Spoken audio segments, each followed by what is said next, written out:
Hey, it's Chris Aiken from the Classic Metal Show, and I want to invite you to my first ever public book signing. I'll be doing a special reading, question and answer session, and a signing of my new book, Little Victories, A Tale of Divorce, Debauchery, and Finding Happiness on Thursday, March 20th at Visible Voice Books, located at 1023 Kenilworth Road, Cleveland, Ohio, 44113. I'll have a limited supply of Little Victories on hand to sign. I'll be reading selections from Little Victories, as well as telling stories and reading some material that was left out of Little Victories. I'll end with a Q&A session that will be a no-holds-barred affair.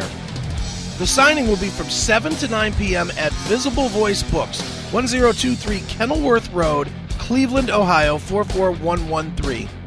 Come out, have some fun, and be a part of a rare appearance from me, Chris Aiken.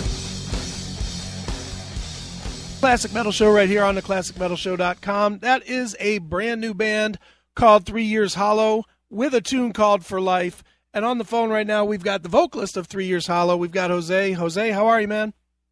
I'm doing good, man. Thank you for having me. Sure, man.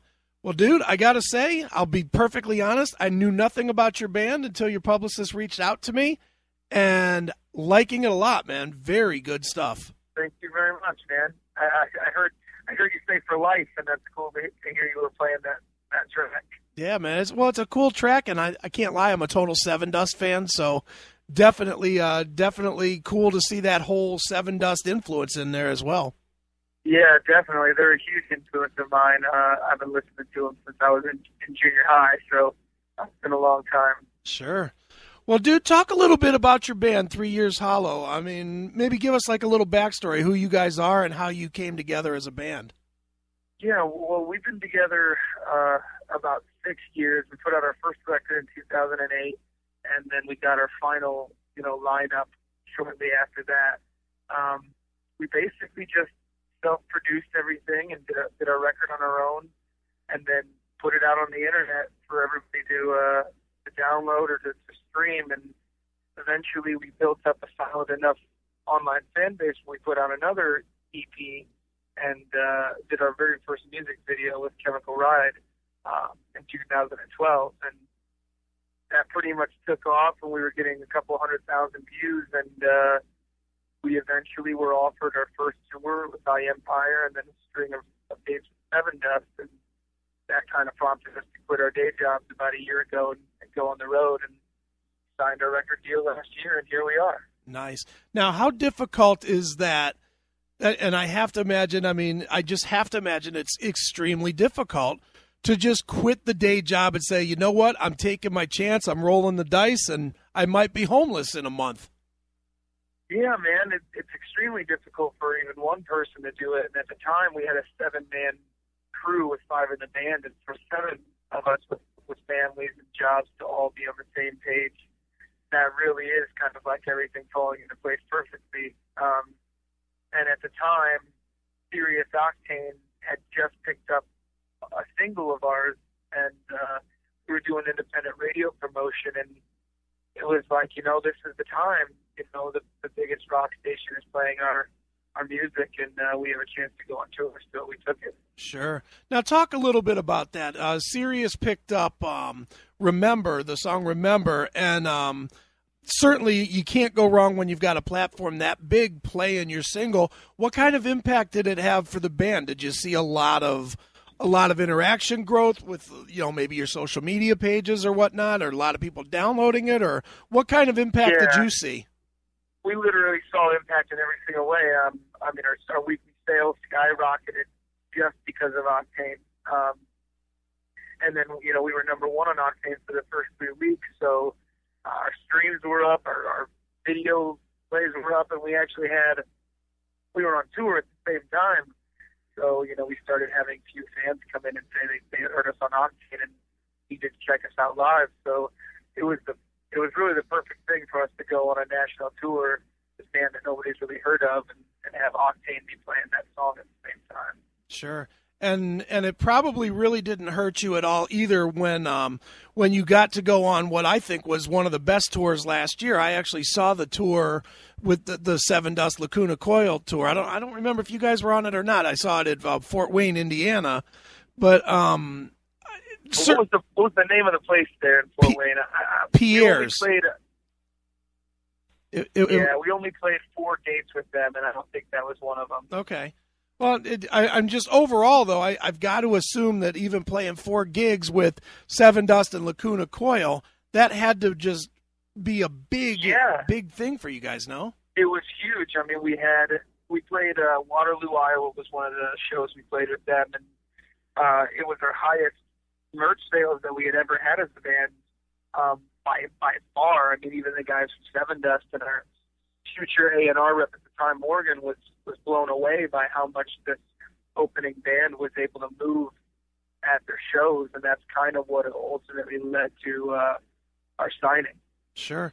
Now, when you go out with guys that are guys, girls, obviously Lacuna Coil, when you go out with bands like that have at least 10 years of professional experience and big fan bases and whatnot, what do you learn as a brand new band from watching them, and not only watching them on stage, but watching how they conduct their business and conduct themselves, with their fans and whatnot?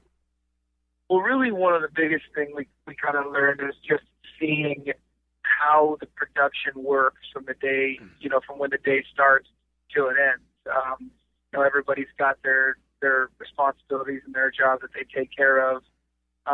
And then just seeing, obviously, a band that has been playing for that long put on a show, which is something that we've always tried to up. Every time we play, we're trying to put on a better show for everybody. So it was cool to be able to hang out with the guys and just get their behind-the-scenes take on some things and to see how a machine like that works. Sure. Now, is that when you guys, was it on those dates that you guys connected with Clint so that he would end up playing on the song that we just played for Life? We actually connected with Clint a little bit before that. Okay.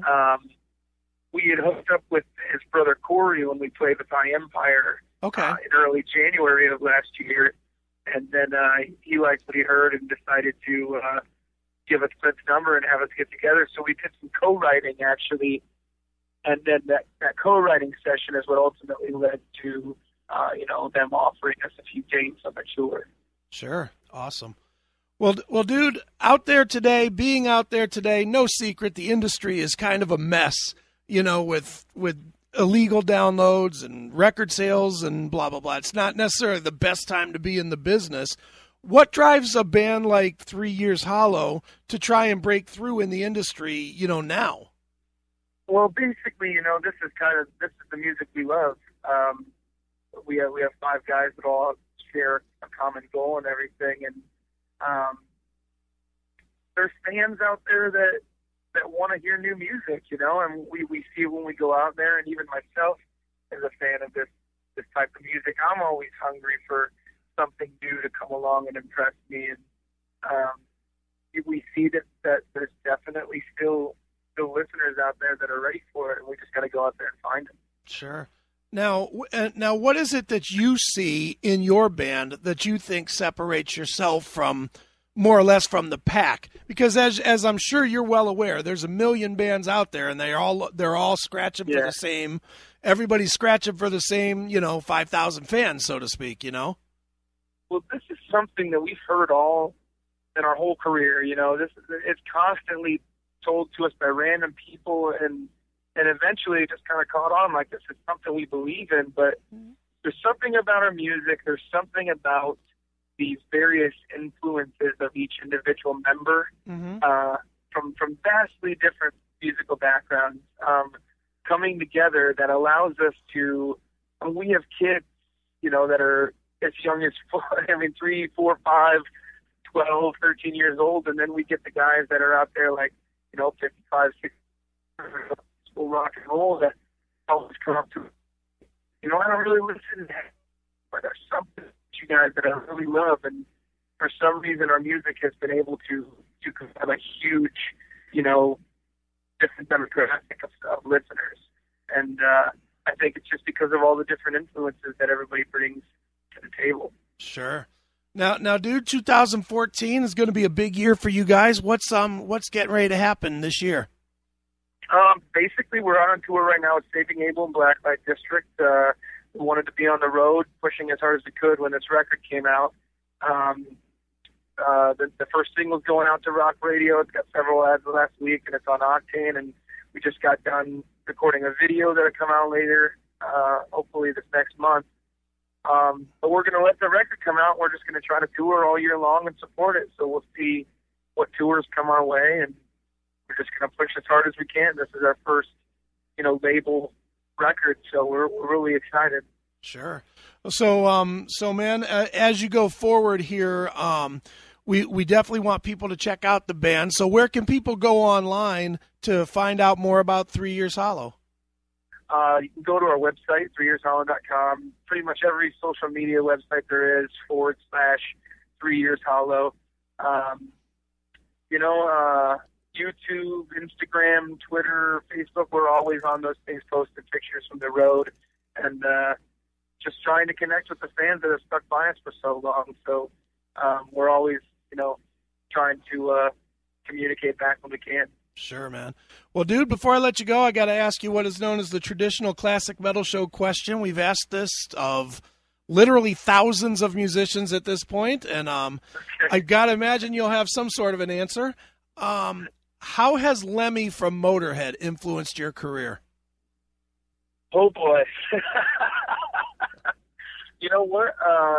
My personal answer is he has not influenced me directly in any way, okay, but I'm sure the artists that I've been influenced from have been, influenced by him. But that's just not the music that I, grew up on. Sure. So, mine is just a little different. Fair enough, man. Well, dude, as we said, the band name is 3 Years Hollow. You can check it out at 3yearshollow.com. And as a tradition, man, we always let the artist pick a closing song from their record. So what would you like us to end the interview with, and maybe tell us a quick story about it? Let's do Fallen. I think that's a song that all five of us in the band really strongly believe in, and we got together and kind of wrote that song when we had a day off of tour last year. We wrote it in a laundry room in some random RV park. So nice. It kind of really, epitomizes what we are as a band. That's kind of the sound we love. So let's go for that one. All right, well, let's check it out right now. This is 3 Years Hollow with the tune called Fallen, right here on your Classic Metal Show. Hey, it's Chris Aiken from the Classic Metal Show. Most people know me as the foul-mouthed shock jock from the Classic Metal Show, or the no-nonsense heavy metal critic from pitriff.com. Now you get to learn the other side. My first book, Little Victories, A Tale of Divorce, Debauchery, and Finding Happiness, comes out on January 13th in paperback and digital formats on Amazon and iTunes. It details my real-world emotional struggles over a year that included a divorce after a quarter century of marriage and the death of my father.